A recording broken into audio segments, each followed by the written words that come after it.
From Studio 3 at Buzz TV, it's The Horse's Mouth with Tom McManus.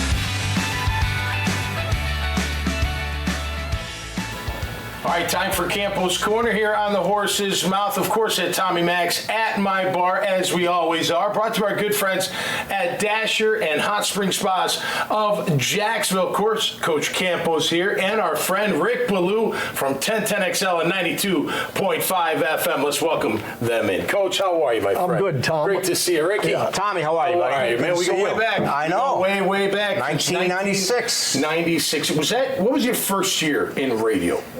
First year in radio was 93. 93. Right. Came over here in 96. Yeah. Second year of the franchise. Yeah.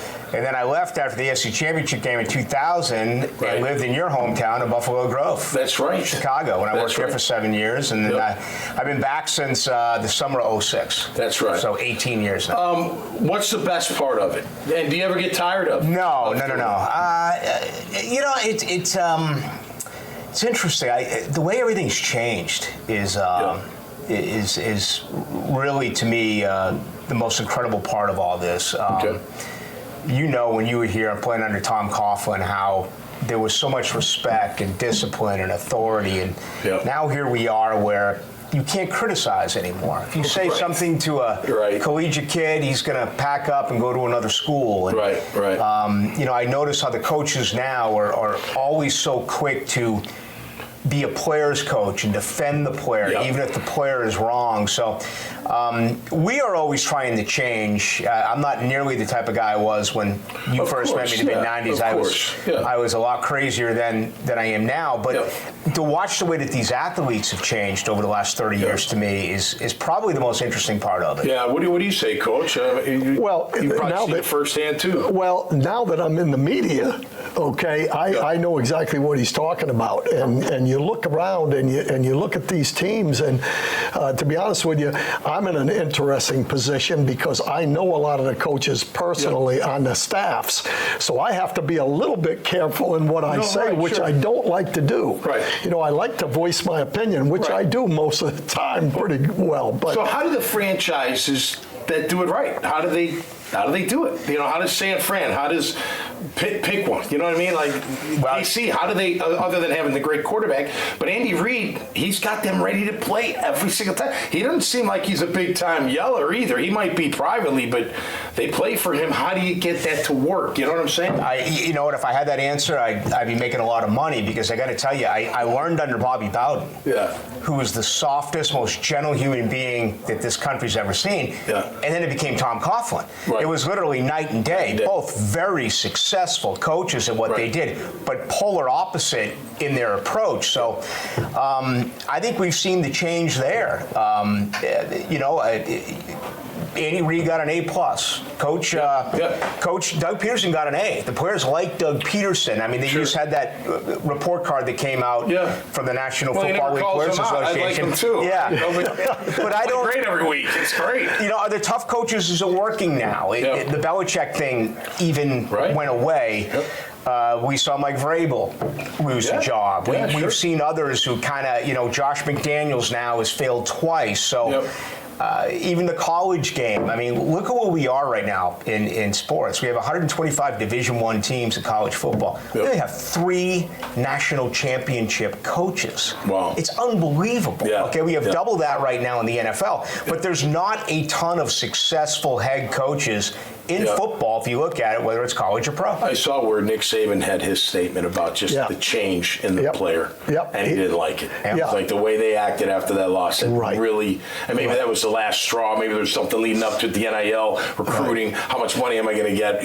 Like you said, how much playing time and how much money? Exactly. Well, college football is unbelievable now. I mean, I always felt, and I think I said it on this show once before, that I always felt that head coaches, they're CEOs. They're really not. It's the assistant coaches that really have to run the program in a lot of ways. But I always felt that the head coaches were making more money than they deserved, to be honest with you, even when I was doing it. But now, with the NIL, having to recruit year-round, all those kind of things in college football, they aren't paying them enough. I don't care. Whatever they're paying them, it's a rough situation. The money in the NFL, it's it's high as it's ever been. Right. I mean, you just mentioned off air, Ezra Cleveland. Yeah. Congrats, great deal. I don't know if he stacks up in top guards of the league, but making $9 million a year, You know must be how- pretty darn good, I would imagine. You know, right? in answer I like to your him. question, Yeah. you know how you get it done. Yep. You're consistent in who you are. Yep. And then if you can convince, it's sales. If you can convince the guys that, you know, and you're doing it all the time, Yeah. as an assistant coach especially, Yeah. yourself, the system, the head coach, the organization, all those things.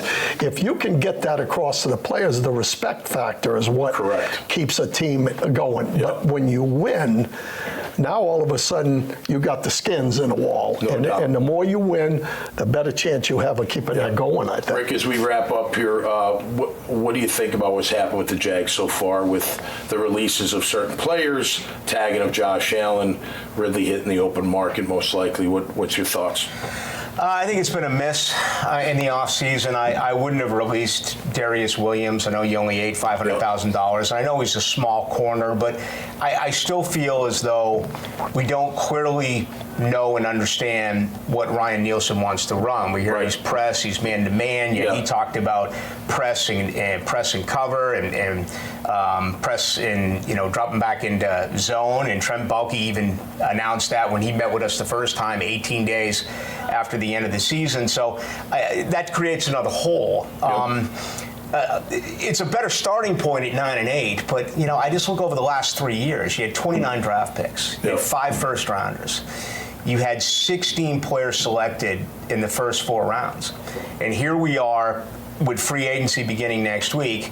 You have holes in the offensive line. Yep. You have holes at wide receiver. Yep. You have question marks about, is it too much for Travis Etienne as far as a workload? Can Tank Bigsby play? Yep. You need help in the interior defensive line. Yep.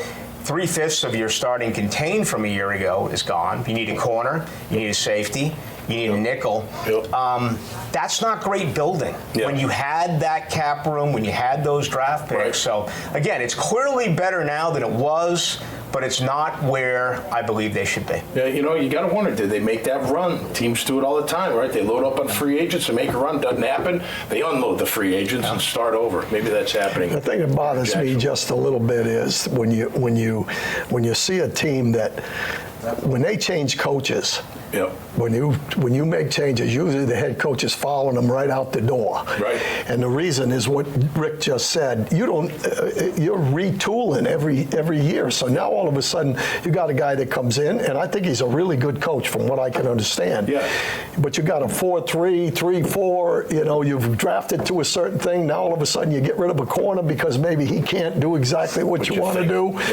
Yep. When you have those changes, it's very difficult. Yep.